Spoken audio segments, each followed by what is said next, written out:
Welcome to this special edition of the Master French Business Academy. Today, we are not just discussing management, we are discussing conquest. You are watching this because you are not looking for simple language tips. You are looking for a strategy to dominate your sector. And when it comes to domination, there is one figure in French history who stands above all others: Napoleon Bonaparte. Many see him merely as a historical figure or a general. I see him as the ultimate CEO. He took a bankrupt, chaotic nation and turned it into an empire that ruled Europe. He was an outsider, a Corsican with a strange accent, who conquered the most closed elite society on earth. He is the patron saint of the self-made man. Today, we are going to apply the Napoleonic Code to your career and your business. We will deconstruct his military genius and translate it into a cognitive framework for modern economic warfare. We will cover the art of the maneuver, the psychology of the Imperial Guard, the engineering of propaganda, and the resilience of the return from Elba. This is the Napoleon Strategy. Part 1. The structure of speed in the Corps system. Let us begin with the engine of his success: speed. But not just speed for the sake of moving fast. I am talking about structural speed. Before Napoleon, armies moved as one giant slow block. Decisions had to go up to the general and back down. It was slow. It was predictable. Napoleon introduced the corps system. He divided his army into self-sufficient mini-armies. Each marshal had his own cavalry, his own artillery, and his own supplies. They could move independently and live off the land. They were instructed to march separately but fight together. In your business, this is the cure for bureaucracy. If you want to conquer a market, you cannot micromanage every decision. You must decentralize. You must create autonomous units, your own corps.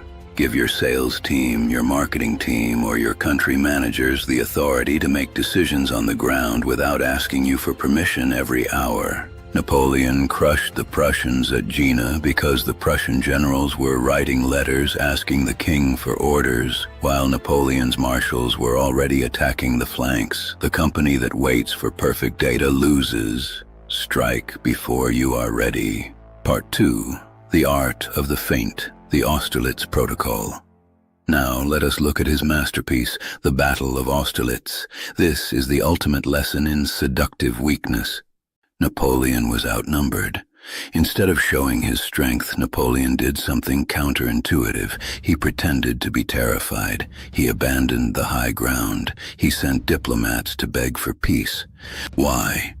To trigger the arrogance of his enemies. He wanted them to believe he was weak, so they would attack him recklessly. And they did. That is when Napoleon snapped the trap shut. In business negotiation, this is a lethal weapon. Do not always walk in projecting invincibility. Sometimes it is strategic to play the naive outsider. Let your competitors underestimate you. When they get arrogant, they get sloppy. And the moment they overextend, you strike. You reveal that you have the capital, the data, or the alternative offer that destroys their position. Part 3. The strategy of the central position. How did he consistently defeat armies that were twice his size?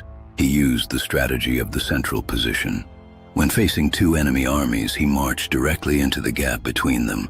He used his interior lines to fight the left army with his full force, then swung around to destroy the right. In marketing, this is how a boutique brand defeats giants. Find the gap between two established competitors. If one owns cheap and another owns luxury, insert yourself in the high-value accessible center. Divide their customer base. Make the cheap customers aspire to you, and make the luxury customers see you as a smarter alternative. By occupying the central wedge, you force them to fight on your terms. Part 4. The maneuver sur les derrières. Napoleon rarely attacked the front line. He considered a frontal assault to be a waste. His genius was the maneuver on the rear. He would pin the enemy's attention with a noisy, visible force at the front. While they focused on this distraction, his real striking force would march silently to cut off their supply lines. Do not attack your competitors where they are strong. If they are strong on price, do not fight on price. You will lose. Instead, flank them. If they sell a product, you sell a status. Cut off their supply line, the customer's attention and trust. Capture the high-value audience by positioning yourself as the elite option, effectively encircling them without a direct fight. Part 5. The Imperial Guard and the Meritocracy of Excellence. Now that we have discussed conquest, we must discuss the team.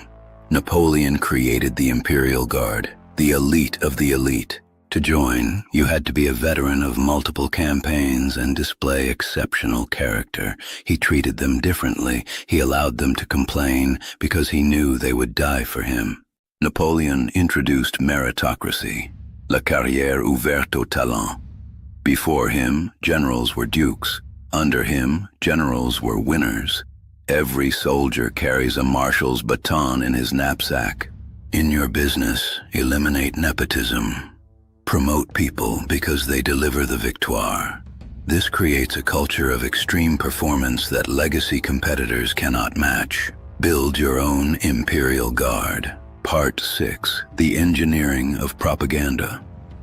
Napoleon was the first modern master of personal branding. He understood that reality is subjective. He controlled the narrative. Even when a battle was a draw, he made it sound like a triumph. He carefully curated his image, the hat, the hand in the coat. He created an icon that was instantly recognizable. You must view your brand as propaganda to propagate a faith. In the Master French Business Academy, we do not just sell lessons. We propagate the idea of elite status. Every email, every video is a bulletin from your Grande Armée. If you are silent, your enemies will define your narrative. You must be the editor-in-chief of your own legend. Be monumental. Part 7. The Code Civil. Building the legacy system.